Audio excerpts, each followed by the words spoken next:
여러분 하나의 그러한 조직, 그것이 뭐 일반적인 조직이라든지 아니면은 살아있는 조직이라고 말하는 교회 공동체이든 간에요. 세 가지 십이 필요하다고 말합니다. 그거 뭐냐면은 헤드십, 리더십, 헬퍼십입니다.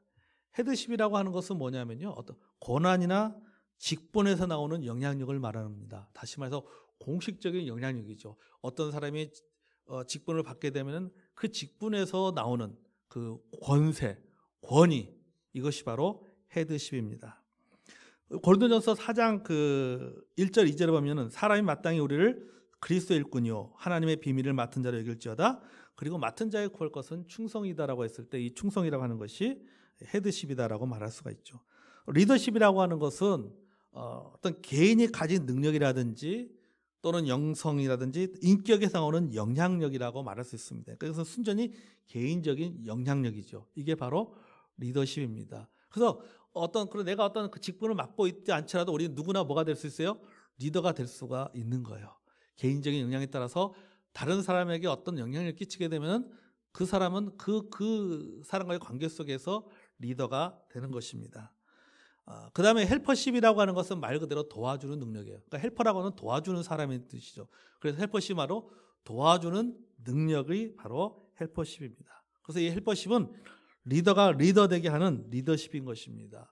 예를 들면 쉽게 생각하면 이렇게 생각하면 돼요. 오르막길을 올라가는데 앞에서 리아카를 끄는 사람이 있고 뒤에서 그 리아카를 밀어주는 사람이 있습니다. 앞에서 리아카를 끌고 가는 사람이 헤드십을 가진 사람이고 또 리더라고 말할 수 있다면 뒤에서 그 리아카가 고개를 잘로 가서 뒤에서 밀어주는 사람이 바로 뭐냐? 이 사람이 바로 헬퍼십이에요. 헬퍼, 도와주는 사람이다라고 하는 것이죠. 여러분 이 바울도 이렇게 보면요, 이 바울이 선교 사역이 하나님께 크게 쓰임 받고 또 영향력을 발휘할 수 있었던 것은 바울에게는요 사도로서의 헤드십이 있었고 그가 그리스도인이라고 하는 성도로서 하나님의 자녀로서 그의 인격이라든지 영성에서 나오는 리더십이 있었고 그리고 바울과 함께한 수많은 헬퍼십이 있었기 때문에 바울의 사역이 성공적인 사역을 할 수가 있었던 것입니다. 바울이 기록한 각 목회서신의 마지막을 보면 여러분이 바울이 목회서신을 썼잖아요. 예를 들어서 뭐 로마서부터 쭉 있습니다. 그러면 여러분 바울이 기록한 목회서신에 보면 항상 끝부분에 보면 뭐가 나옵니까? 사람들의 이름이 나옵니다. 그렇죠? 누구에게 문안하라, 누구에게 문안하라, 누가 누구에게 문안하라, 또 이렇게 나옵니다. 그러면서 어떤 사람에 대해서는 이름만 되는 것이 아니라 그 앞에 이 사람이 어떤 헌신을 했는지 어떤 사람이었는지에 대해서도 설명하는 그런 구절도 있습니다. 이게 뭐냐면은 이들이 다 누구예요? 바울의 헬퍼들이었죠. 바울의 사역을 도와주는 사람들이었습니다. 그러니까 이들이 있었기 때문에 바울의 사역은 힘을 얻을 수가 있었습니다. 오늘 본문에도 보면은 이 고린도교 출신인 바울의 헬퍼들이 나오고 있습니다. 바울은 이들을 소개하기를 한마디로 어떻게 소개하고 하고 있냐면은 그 18절 상반절에 나오죠. 나와 너희 마음을 시원케 하였다. 이렇게 소개하고 있어요. 나와 너희들의 마음을 시원케 해주는 사람이었다. 여기 시원케 하였다라는 헬라어 단어는요, 아나파우어라고 하는 단어인데 이 아나파우어라고 하는 이 단어를 직역하면 어떤 뜻이냐면 영원한 안식을 가리킬 때 쓰는 단어예요. 그게 바로 아나파우어입니다. 이 아나파우어가 성경 어떤 의미로 쓰이는지를 우리가 좀 살펴보면 정확하게 그 의미를 좀 더 알 수 있을 것 같아요. 자, 우리 계시록 14장 13절 볼까요? 계시록 14장 13절. 요한계시록 14장 13절 찾아서 같이 한번 읽어보겠습니다.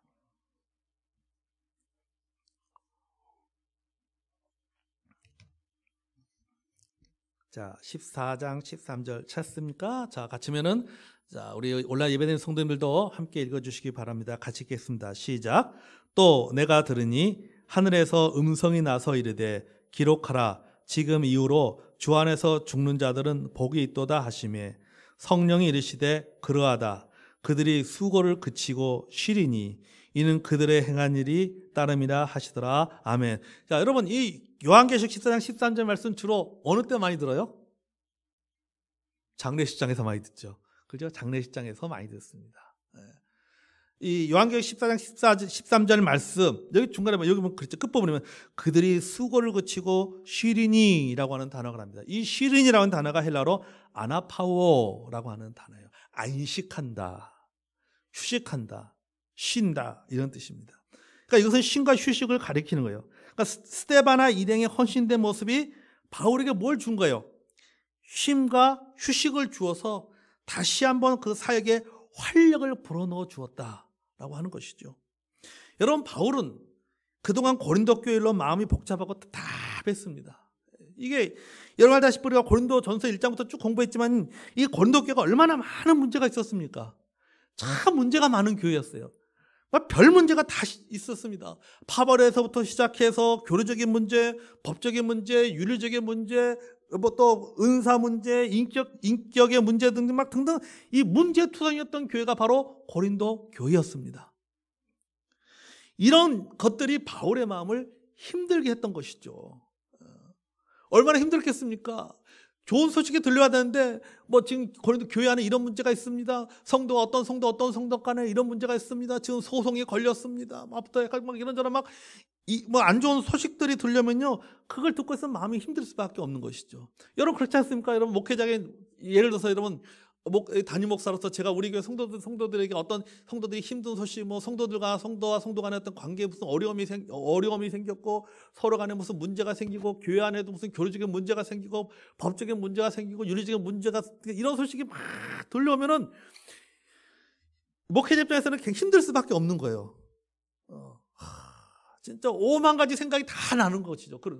도대체 왜 이런 문제가 생겼을까? 도대체 나에게 무슨 문제가 있어서 그런 건 아닌가? 부터 해가지고 별 생각을 다 하게 되는 것이죠. 그러니까 이런 바울도 마찬가지예요. 이런 고린도 교회 여러 가지 안 좋은 소식을 들을 때마다 그 마음이 힘들 수밖에 없는 것이죠. 그냥 너무너무 답답한 것이죠. 오직 하면은 3장 1절에 이렇게 말했습니다. 우리 볼까요? 고린도서 3장 1절. 자, 고린도서 전서 3장 1절. 같이 한번 또 읽어보겠습니다. 자, 3장 1절. 자, 읽겠습니다. 시작. 형제들아, 내가 신령한 자들을 대함과 같이 너희에게 말할 수 없어서 육신에 속한 자, 곧 그리스도 안에서 어린아이들 대함과 같이 하노라. 아멘. 자, 여러분 보세요. 내가 너희를 어린아이를 대하듯이 한다. 아니, 어린아이를 어린아이로 대하는 것은요, 그거는요, 스트레스 받을 일이 아니에요. 어려운 일이 아닙니다. 그런데 어린아이가 아닌 어린아이를 대하듯이 한다는 것은요, 그건 스트레스가 보통 쌓이는 일이 아닙니다. 이들이 바울의 영혼을 소진시키고 있었습니다. 그런데 스데바나 일행이 바울에게 활력을 불어넣어 주었던 것이죠. 여러 가지 고린도 교회의 문제로 인해서 바울의 마음이 지쳐있고 답답했는데 막 꽉 막혔는데 스데바나 일행이 만나는 순간 바울은 마음에 꽉 막혀있던 것이 뭐예요? 그냥 뻥 뚫려버린 거예요. 뻥 뚫려버린 거예요. 바울의 영적인 휴식과 안식을 가져다 주었습니다. 바울은 스데바나 일행으로 말미암아 편안함을 맛보고 있었어요. 그러니까 이 바울이 스데바나 일행을 만났다는 그 자체만으로도 바울은 마음에 편안함을 얻었던 것이죠. 여러분, 우리가 그런 사람이 돼야 됩니다. 아멘. 서로에게 그런 사람이 돼야 돼요. 그냥 꽉 막혀있다가, 여러분 그렇지 않습니까? 마음이 답답하고 꽉 막혀있다가 어떤 사람 만나면 그냥 뻥 뚫려버려.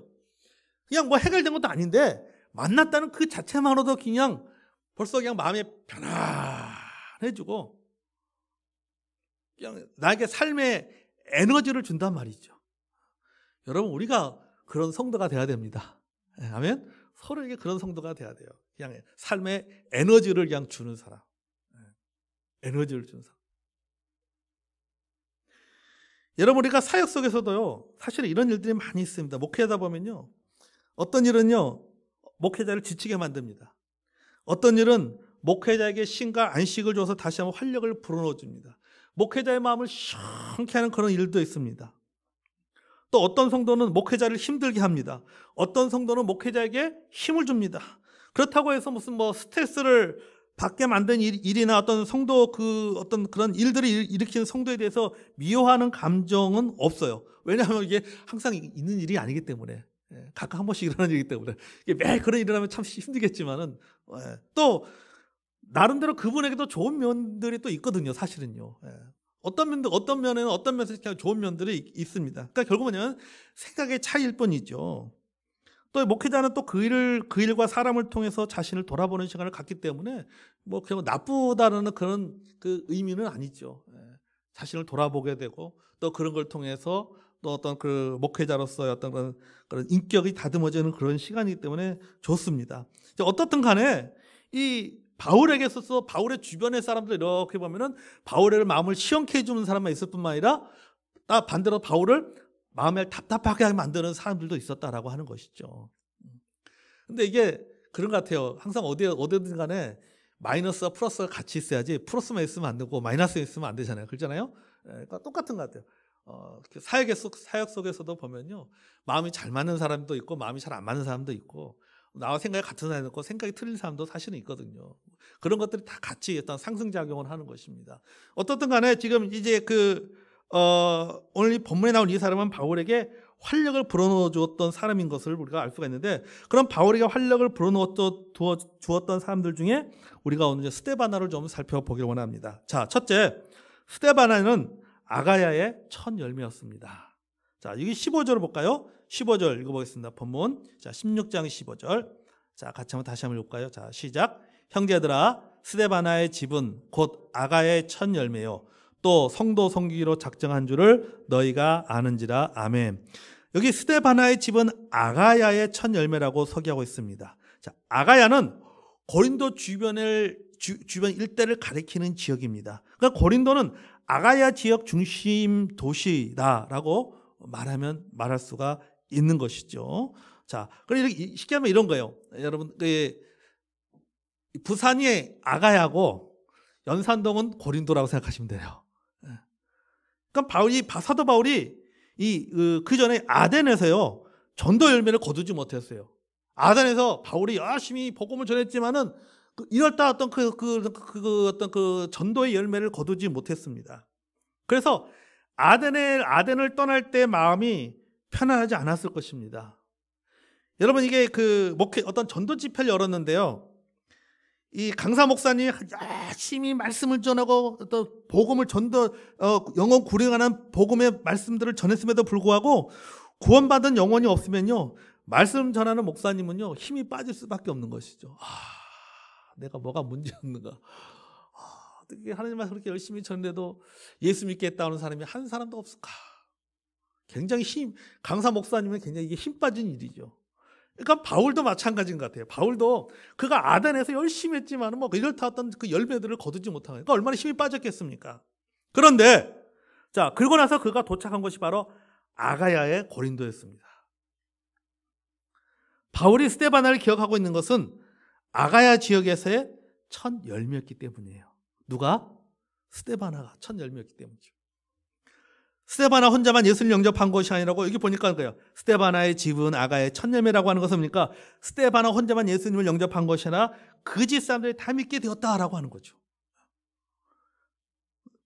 사도 바울은 기쁨과 감격으로 그 집 식구들에게 침례를 베풀었습니다.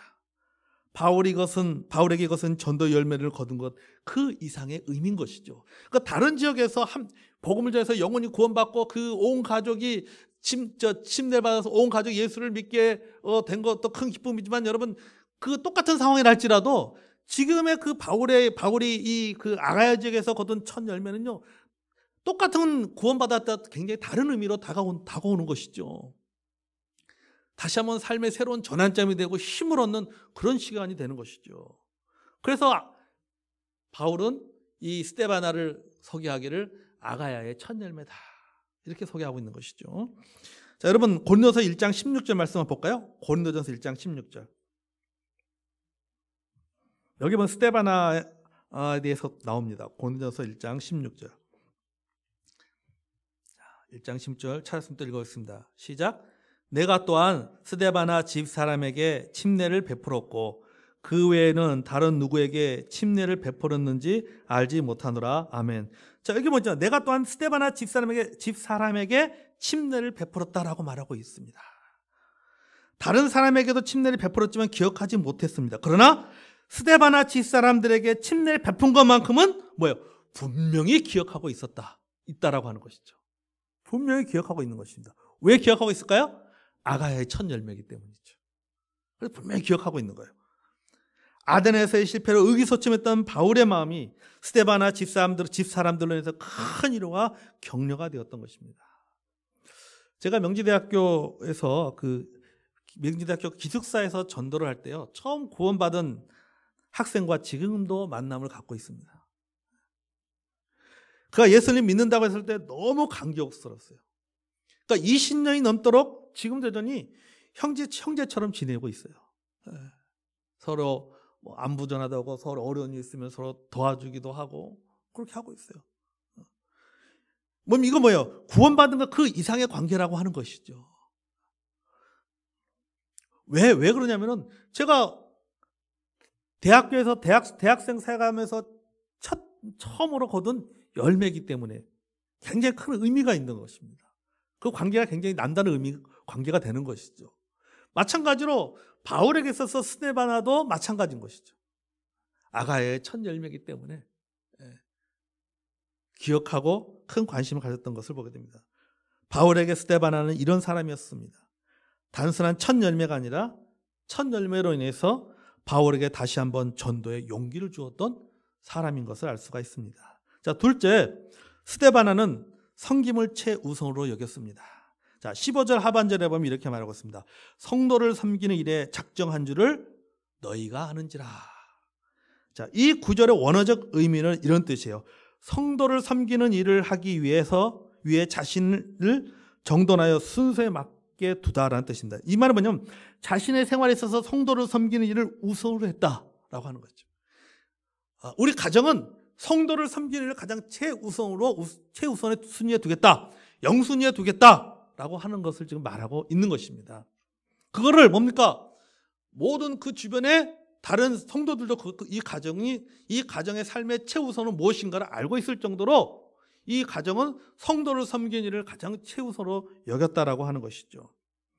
여러분, 이 스데바나 가정도 우리와 마찬가지로 여러 사람들과 다양한 관계를 맺고 활동하며 살아갑니다. 당장 본문에서만 보아도 스데바나는 아가야, 특히 고린도시에 속한 한 시민으로서 생활해야 됩니다. 가정을 세워가야 됩니다.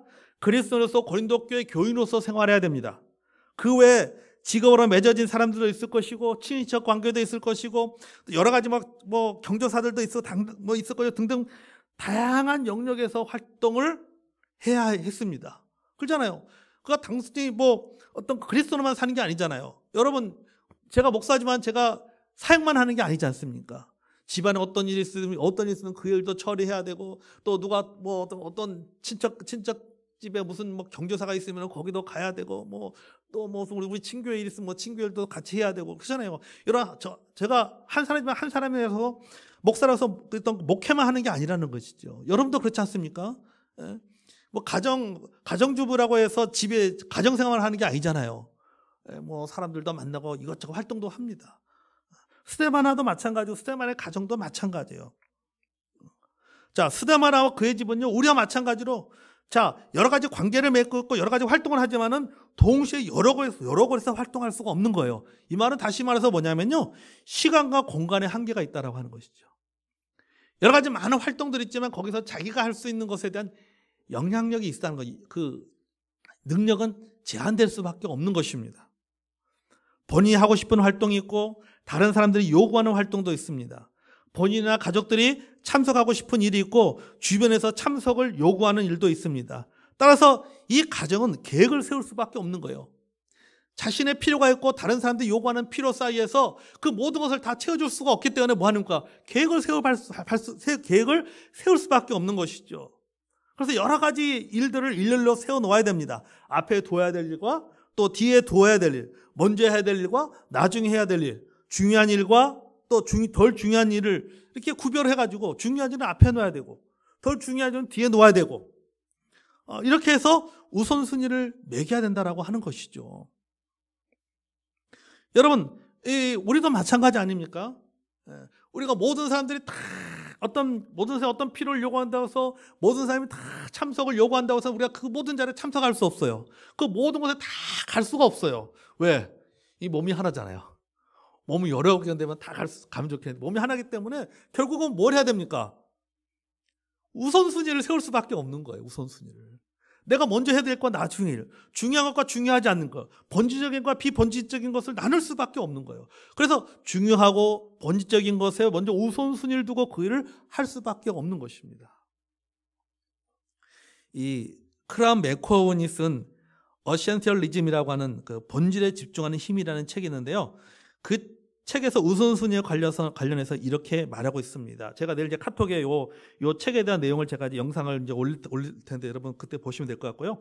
이 어센셜리즘은 뭐냐면 더 좋은 것을 추려내서 그것에 영향을 집중하는 것을 말하는데 이를 위해서는요. 그 책에 보니까 3가지 고정관념을 극복해야 된다라고 말하고 있습니다. 내가 본질에 집중하는 힘을 갖기 위해서는 3가지 고정관념을 극복해야 된다고 말하고 하는데 그 3가지 고정관념이 뭐냐면 첫째, 나는 그것을 꼭 해야만 한다라고 하는 고정관념. 둘째, 전부 다 중요하다고 생각하는 고정관념. 셋째, 모두 해낼 수 있다라고 하는 고정관념. 이것을 극복해야 된다라고 하는 것이죠. 그 반대로 그렇게 생각해 보세요. 나는 그것을 꼭 해야만 하는가 생각해 봐야 되는 것이죠. 두 번째 뭐래요? 전부 다 진짜 다 중요한 일인가 라고 하는 것을 생각해 봐야 될 것이고 세 번째, 내가 진짜 내가 다 해낼 수 있는 능력을 갖고 있는가? 이것도 질문해 봐야 되는 것이죠. 그래서 말하기를 뭐냐면은 모든 것을 다 제대로 할 수 없다는 사실을 받아들이고 더 적게 하지만 더 좋게 하는 것이 필요하다. 저는 이 말이 참 마음에 들었어요. 따라하겠습니다. 더 적게 하지만 더 좋게. 이 말이 뭡니까? 본질에 집중하라고 하는 것이죠. 가지치기라고 우선순위를 정해놓고 그것을 더 좋게 만드는 것이 필요하다라고 말하고 있는 것입니다. 여러분 우리가 내가 삶의 우선순위를 정해놓지 않으면 다른 사람들이 내 삶의 우선순위를 정하게 됩니다. 그래서 최악의 삶이라고 하는 것은 뭐냐? 떠밀려다니는 삶이에요. 떠밀려다니는 삶. 그냥 내가 원하는 삶이나 다른 사람들이 원하는 대로 그냥 끌려다니는 삶. 그래 여러분 참 이게 우리 그런 거 있죠. 가고 싶은 마음 없는데 어쩔 수 없이 가야 돼요. 이런 말 많이 하는 사람이 진짜 그 사람의 삶은 진짜 최악의 삶이에요. 그게. 그렇지 않습니까? 그러니까 자기의 삶의 우선순위가 어떻습니까? 다른 사람이 정한 삶의 우선순위를 그냥 끌려다니는 거죠. 끌려다니는 거. 이거는 본질에 충실한 삶이 아니라 비본질에 충실한 삶이 될 수밖에 없는 거죠. 여러분 이렇게 되지 않으려면 뭐가 필요한 거예요? 우선순위를 정해야 됩니다. 아멘. 그러니까 여러분 그리스도인의 삶에서도 우선순위가 그래서 굉장히 중요한 것이죠. 요새 그 TV에 보니까 뭐 프로그램에 신박한 정리 가지고 집안 그 정리하는 거 있잖아요. 막 짐 정리해서 새롭게 완전히 막 뒤죽박죽이잖아요. 뭐 어디 막 여기 다 쟁여져 있고 막 하잖아요.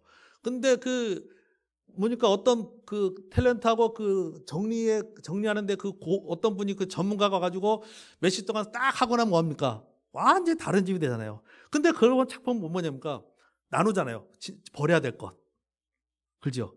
버려야 될 것을 다 구분합니다. 그러니까 여러분 뭐예요? 이 우선순위를 잘 정하려면 뭐가 필요하겠습니까? 포기가 필요해요. 포기할 줄 알아야 돼요. 포기할 줄 모르면 절대 우선순위를 정할 수가 없습니다. 집안의 정리정돈도 마찬가지예요. 그렇잖아요. 버려야 정리가 됩니다. 그렇죠? 안 버리고 다시 이렇게 정리정돈한다? 절대 그게 정리가 안 돼요. 그렇죠? 정리가 되려면 뭐 해야 됩니까? 정리가 되려면 버려야 된다. 그렇죠? 버려야지 깨끗해지고 버려야지 정리가 되는 것이죠. 저도요 사실은요 제 지금 목양실에 있는 저 책들을요 한번 싹 다 버렸으면 좋겠다라는 생각을 어느 순간부터 막 싹 다 책꽂이에 책 하나 없이 그러니까 처음부터 다시 해볼까 막 그런 마음이 있어요. 분명히 저 안에 안 읽는 책도 많이 있거든요. 정리하고 버려야 될 책도 많이 있는데 버리지를 못해요. 여러분도 그렇죠? 그렇죠? 그러니까 복잡한 거예요. 복잡한 거예요. 여러분 우리가 이렇게 되지 않으려면 우선순위를 정해야 됩니다. 아멘. 여러분 우선순위는 곧 자신이 중요하게 생각하는 일이 무엇인지를 알게 되는 것입니다. 축구를 좋아하는 사람들이 이사하면요, 먼저 그 동네 조기 축구회에 가입합니다. 그래서 눈이 오거나 비가 오지 않는 이상은 이른 아침에 볼을 찹니다. 그리고 일요일이 되면 이것저것 시합한다고 여기저기 다니죠. 그러니까 그의 생활의 우선순위는 뭐예요? 축구예요. 그러니까 그 사람이 갖고 있는 삶의 우선순위가 무엇이냐, 무엇을 먼저 하기로 작정했느냐라고 하는 것을 보면은 뭘 알 수 있냐면은 그 사람의 가치관을 알 수 있는 것이죠. 무엇을 위해 사는 것인가를 알 수 있다라고 하는 것입니다.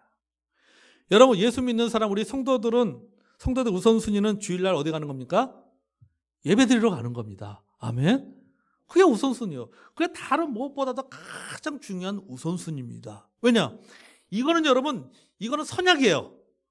1년 내내 내가 주님 앞에 가는 순간 정해진 뭡니까? 이거는 선약이단 말이죠. 근데 이 선약이 자꾸 밀려나간다라고 하는 것은 뭡니까? 이것은 뭡니까? 그 사람의 우선순위, 그 사람이 무엇을 중요하게 여기는가를 알 수가 있는 것이죠. 여러분, 대다수 그리스도인들은 일요일이면, 주일이면 쉬는 날인데 불구하고 다른 곳에 안 갑니다. 왜요? 예배 드리는 것이 중요하다고 생각하기 때문입니다. 아멘. 그게 내 삶의 가장 중요한 우선순위라고 여기기 때문이죠. 그 중에서 더 열심히 있는 사람들은 봉사의 직분을 감당합니다. 아침 일찍 와서 교사로 섬깁니다. 청소로 섬깁니다. 식사로 섬깁니다. 그러니까 이런 것들이 다 뭐예요? 성도를 섬기는 일에 작정했기 때문에 가능한 것이죠. 여러분, 우리도 우리 자신의 삶의 우선순위를 돌아보는 저 여러분이 되길 원합니다. 아멘. 여러분이 생각을 가장 많이 하는 일, 여러분이 시간을 가장 많이 투자하는 일, 여러분이 가장 많이 하는 그 일이 바로 여러분이 중요하다고 생각하는 일이고, 그것이 자신의 가치관의 반영이라는 사실을 여러분 기억하시기를 바랍니다. 우리도 이 스데바나처럼 우리가 영적인 일에 가장 우선순위를 두고 살아가는 저 여러분이 되기 원합니다. 아멘. 자, 셋째로 스데바나는 가정 전체가 섬겼습니다. 여러분, 성도를 섬기는 일은요, 부부 한쪽만 믿음이 좋아서 되는 일이 아닙니다. 한쪽만 하시면 부부싸움이 일어날 가능성이 있어요. 신앙생활도요, 그런 것 같아요. 신앙생활도요, 남편이든 아내든 간에 한쪽만 열심히 하면요, 그 일 때문에 반드시 갈등이 생깁니다. 싸우게 돼요. 여러분, 부부가 함께 믿음이 있어야 되고 섬기는 일을 좋아해야 됩니다. 또 부부만 좋아서도 안 됩니다. 자녀들도 함께 좋아해야 돼요. 그래야 그 일로 인해서 집안에 갈등이 생기지 않는 것이죠. 여러분, 스데바나의 가정이 성도를 섬기는 데 작정할 수 있던 것은 뭡니까? 온 집안 식구들이 함께 섬기는 일을 좋아했기 때문이에요. 여기서 가장의 역할이 중요합니다. 그러니까 집안일을 소홀히 하면서 교회에만 열심히 넣으면 그 섬김은 오래가지 못하는 것입니다. 그런데 이 가정은 아버지의 섬김에 대하여 모든 식구들이 협조하고 협력을 한 것이죠.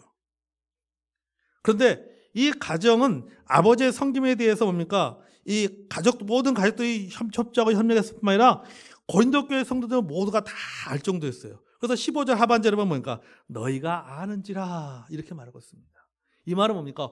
고린도 교회 성도들이 인정할 정도였다는 것이죠. 그래서 고린도 교회 성도들이 스데바나 형제의 저 가정은 아주 성도들을 섬긴 일에 아주 열심히 가정이야. 아주 무슨 거기에 사명감을 가지고 사명감을 가진 사람들처럼 그 일들을 감당하고 있어. 라고 인정할 정도로, 인정받을 정도로 스데바나 가정은 아버지나 엄마나 온 가족이 함께 그 일에 집중한 것을 보게 됩니다.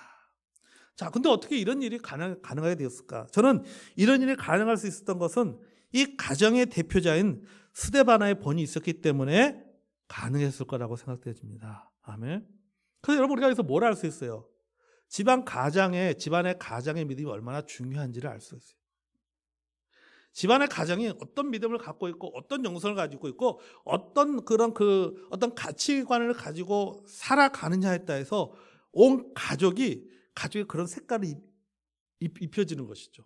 그리고 온 가족의 그 방향이 자녀들도 그 방향으로 같이 따라가게 되어 있다라고 하는 것입니다. 자, 집안에서의 부모의 영성이 가정에 끼치는 영향력을 우리가 생각하게 보게 됩니다. 아버지가 어머니가 어떤 가치관을 가지고 살아가냐에 따라서 가정의 방향도 그렇게 흘러가게 되어 있는 것이죠. 근데 스테바나의 가정은 어떻습니까?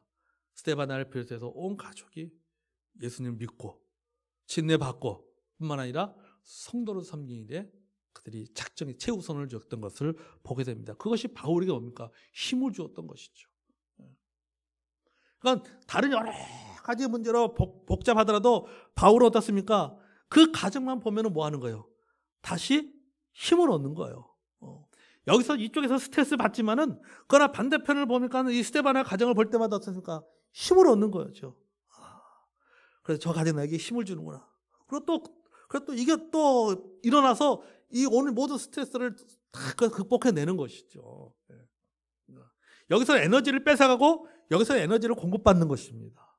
그렇기 때문에 바울이 고린도 교회를 향해서 사역을 할 수가 있었던 것입니다. 자, 말씀 우리가 정리하겠습니다. 여러분, 우리가 지난주에 설교의 제목이 뭘까요? 사람이 사람을 만나면 역사가 일어난다. 그죠? 사람이 사람을 만나면 역사가 일어난다고 했습니다. 이 고린도 16장 다 끝나면 다시 1장으로 돌아가야 될 것 같아요. 여러분, 사람이 사람을 만나면 역사가 일어난다고 했습니다. 자, 여기서 사람은 우리가 누구라고 생각해 볼 수 있겠어요? 바울과 스테바나의 일행이죠. 그러니까 바울과 스테바나가 만나니까, 스테바나 일행이 만나니까 뭐가 일어나는 거예요? 역사가 일어나는 것이죠. 리더와 헬퍼입니다. 그들이 바울에게 힘을 불어넣어 주신 것입니다. 그 중에 스테바나 가정은 섬김을 최우선 여기며 바울의 사역을 도왔습니다. 저와 여러분의 관계와 사역이 이런 모습이 있기를 기도합니다. 아멘. 교회라고 하는 것은 목회자 혼자 막 한다고 되는 것도 아니고, 모두가 함께 할 때 또 리더도 있어야 되고, 헤드십을 가진 사람도 있어야 되고, 리더십을 가진 사람도 있어야 되고, 뒤에서 밀어주는 또 헬퍼십을 도와주는 헬퍼십을 가진 사람도 있어야지만이 여러분 뭐 그런 사역이 일어나고 또 지치지 않는 것입니다. 에너지를 뺏기는 게 또 뺏기는 부분도 있지만 누군가는 끊임없이 에너지를 공급하는 것이 필요합니다. 그럴 때만이 균형 잡히게 그 사역들을 해나갈 수가 있습니다. 저와 우리 성도님들의 관계가 또 우리 자신들이 또 우리 집안이 스데바나 같은 그러한 하나님의 그 사역을 세우고 일으키는데 또 성도를 섬기는 일에 최우선을 여기는 그런 가정이 되고 그런 하나님의 사람들이 되시기를 주의 이름으로 축복합니다. 아멘. 자, 우리 찬송하겠습니다. 찬송가 220장 찬송 드리겠습니다.